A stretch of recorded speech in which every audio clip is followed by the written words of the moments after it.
Hi, this is Bob at the Bosch Kitchen Center in Sandy, Utah, and I get a lot of people asking about repairing a transmission on Bosch, so I thought I'd put a video up to show you how to do it. So we're going to take the 4 screws that hold the casing together. Okay, that's enough. Okay, once the screws are out, we've got to take the lower casing apart. What you want is a flat screwdriver. Okay, stop. We're going to start with this one right here, and I just want to barely push that in and lift that out a little bit. And I'm holding my fingers and thumb here so that it'll take these as well. Then across the back on this one, that is lifting apart now. Now these 3 down here. And then these top 3, and I'm just going to take them, all these you tilt toward the center of the machine. We're done. So we're going to flip it right side up and just shake and have that fall down like that. I need to get the circuit board off right here. We're going to lift that off and set it here, okay? Lay this to the side like that. Go. Now we got to separate the wiring, so we're going to pull that up and pull it out.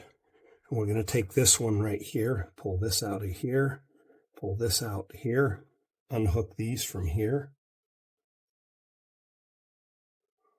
Get that down and get it alongside, and they're separated now. And you've got one purple here. Pliers, pull it off. Okay, stop. I'm going to take the gasket here and save it with the other parts back here, and then lift this right out. Just tip it upside down, and there you are. I'll move these 2 out of the way. Okay, a T25 Torx will take the 4 screws that hold the motor inside the transmission. Done. Then you're going to slide the motor forward, and it falls out. I'm going to set the motor there and take the belt off. Go ahead. There is a snap ring. If you just get this lined up with the 2 holes, you should be able to get a snap ring plier in there and lift it until it's out. I think I about got that out there. Okay, it's out. Stop.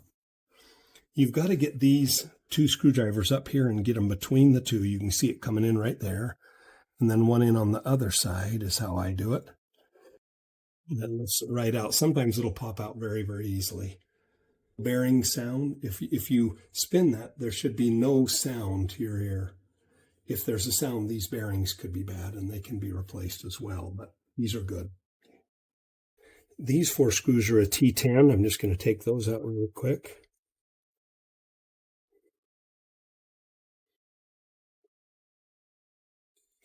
So this is our transmission protection plate.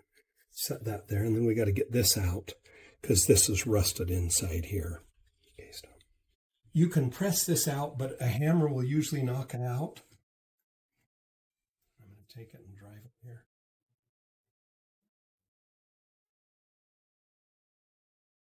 So I'm going to take the drum gear out. This will come out easily, and it looks like these teeth are all in good shape. They're fine. So I'm going to set this aside. I'll have to clean this off. Right there. And I'm going to have to tap it out. Okay, go. I've got to drive that shaft out the rest of the way, so I'm going to spread it across that and use my punch. Just tap it through. So this is an oilite bronze bushing inside here that suspends this shaft to spin. But you can see the rust that's eaten in through to this thing, so that if we put it back in, it would eat this quicker. So we're going to throw this one away. The T304 stainless steel version that we'll put back in there, but I want to clean this out. So we're going to set this up in our vise. Keep in mind, if you don't have the tools to do this job, we do it here. You can send it to us. I think it costs $120 to $130 to rebuild them, depending on how many parts we have to replace. I've got to clean the inside diameter of this, so I want to take a little steel wool and wrap it around here and see if I can get it pushed inside there. Then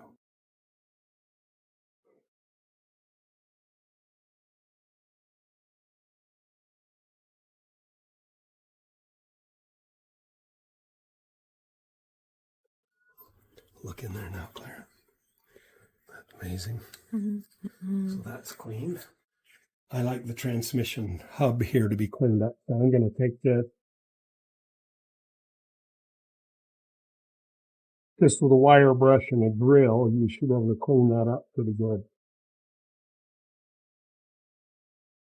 It looks. Here's another wire brush to do the inside here.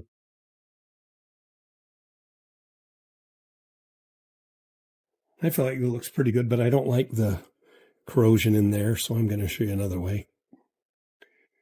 This is a milling machine tool that I've gotten to clean those out a little bit. You won't have those probably available to you. If you don't, like say, you can send it in here and we can repair it.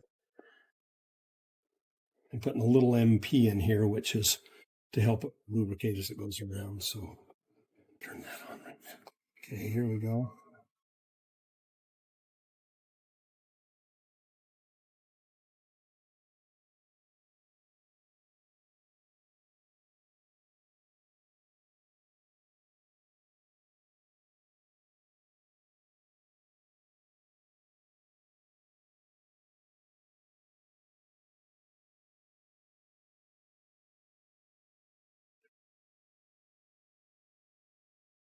A little better now. This new shaft that we have machined by a local machinist for us is built from T304 stainless. So they don't ever rust again in here or out here. At least we've not had any of them do that, and it's been going on for a lot of years. I'm going to use a multi-purpose grease here and fill the slot so it maintains some grease. Now we'll put it in. Now we're going to take the drum gear and put it back in. And then we use just a, we just use a standard home Harbor Freight. Start that again, maybe. We use a standard 20-ton Harbor Freight press, but I've had some jigs made here and here to help me get that in. So I'm going to set this here. And I'm going to get this centered under here. Put that on top, and this will press our drive shaft into our drum gear. Get that under there. Okay, here we go.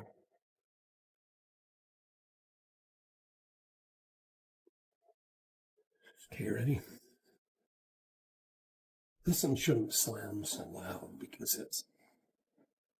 Oh, it did. Okay, now...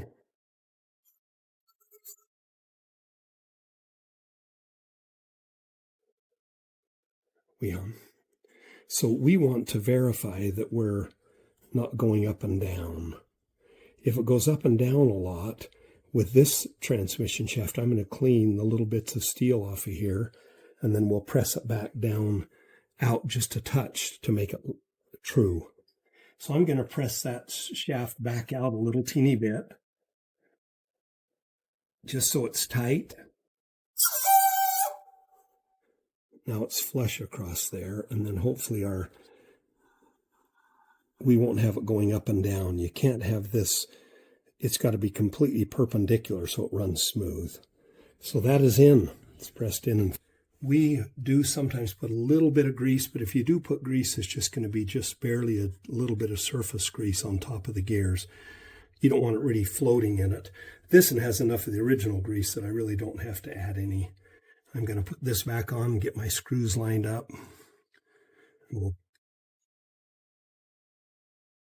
Finished. Okay, here's the drive wheel, the worm drive. We're going to take it and gently just get it pushed down in as far as it can go. You will have to kind of tap it at the end so that when you get the snap ring, it's down far enough to reach the groove.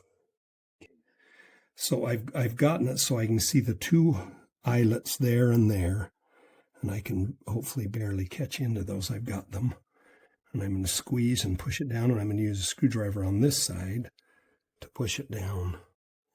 And then you can take your screwdriver and just push down on the eyelets, and then around, make sure that it's all the way engaged. It's done.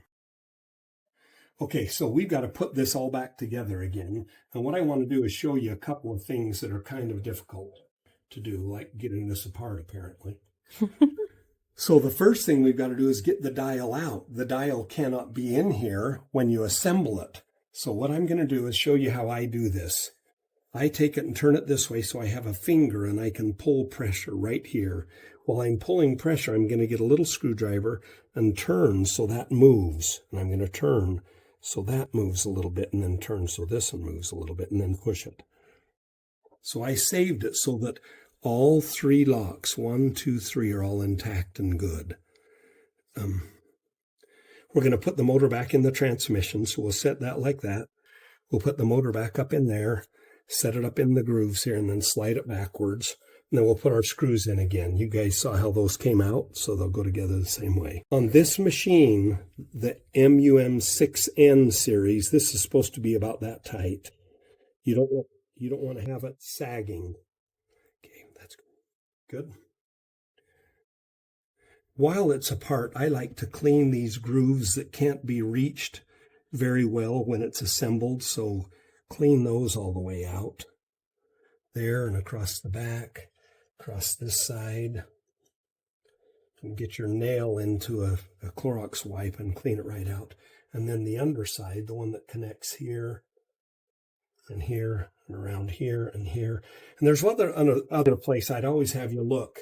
If you tip this upside down, you'll see a hole here. This is actually a drain. So if you take a screwdriver and put it in there and lift it up, it'll snap it, and then twist it this direction, and it will unsnap the top, and then again that direction, it'll unsnap the top so it comes out. The drain is right here, right there. So if your blender leaks or something and it fills in here, it'll drain through that hole, which comes out here and drains right down there and out onto your counter. But sometimes there's all sorts of stuff inside here. I like to pop that out and clean this really thoroughly too while I'm in here. So I've got the little piece cleaned on the edges here where the mess is. And if you just set that on there and give it a snap and push here and push here, it's all in. If you use Clorox wipes and want to clean this plate here, you can, but don't run over letters because it'll wipe them right off. We do sell these right here too, so you can order them. They're like $18. You can get a new one on our website. We're going to reassemble now. What you want to do is get this electrical wire here and push it all the way down in. Hook these 2 feet over these two, the rubber feet, and then the rest of it should just drop right down into these 3 motor mounts over here. See, it all lines up perfectly. You see that? The circuit board, you want to keep the electric power supply between these 2 pieces. This piece right here is broken over here. You can see it, but it's okay. We're going to pull this around here and this around here. We're going to go around this one as well. Then we're going to hook them back in here. The black one, okay, stop. So we're going to take the black one and put it behind here and snug it up, and then push it into this hole there, and it lays in that groove up to there. Then the blue one, we're going to do the same. But here we've got to move this around like that. So I tucked the black one down in there. Now I'm going to take the blue one, and I've got to tuck it down in there. Push it down in. Got it. Okay, there. That's good. Now we're going to hook the 2 black ones together again and tip that right side up and tuck it in there. And this there, we're going to have to hook the purple one on as well. The purple one goes in the back corner right there. Okay, so we're ready now. Now, I, at this point, would like to run it to be sure we're...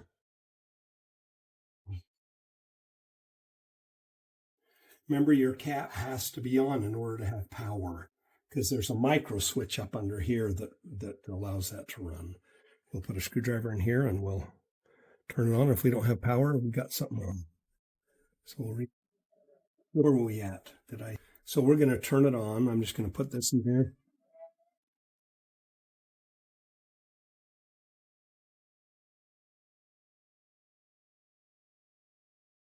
It's called commutator cleaner. It's quite expensive stuff. You don't have to do that, but it gives us some more RPM and cleans the carbon dust out from between the commutator plates. So we turned it on here. You notice a little bit of a sound up and down. If we put a little load on it, it's mostly gone. See that? Okay, I call this good. when we reverse press this shaft up against the bushing, or against the drum gear, it held it completely perpendicular so that, you know, it's upside down like this. When we press that gear out, it makes that completely flat. So it's not doing this. If it is, it's just ever such a minute amount. Now, to reassemble this, we're going to need to keep track of 5 things. 2 of them are these rear feet. 1, 2, this is number 3. Number 4 is this little clicker right here. See that little gray piece? Make sure that's in before you reassemble it. And the 5th item is the dial. And see, I've got the dials out because we took it out earlier. With those 5 things in place, we should be able to take this and set it in. Be sure that the circuit board is resting on these little haunches here. It's got a little groove right there and right there. You want it held into there. And these wires need to be here, and that needs to be completely down here. So now we should be able to snap it on. Okay, ready? Okay, here we go. Ready?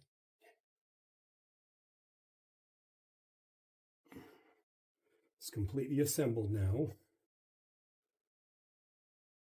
We'll take it and turn it upside down and put our 4 screws back in. You want a hand driver on these so you don't strip the plastic, or if you have a clutch drill, it will hold it just number 1. Then I can just go like this and it will never strip it out.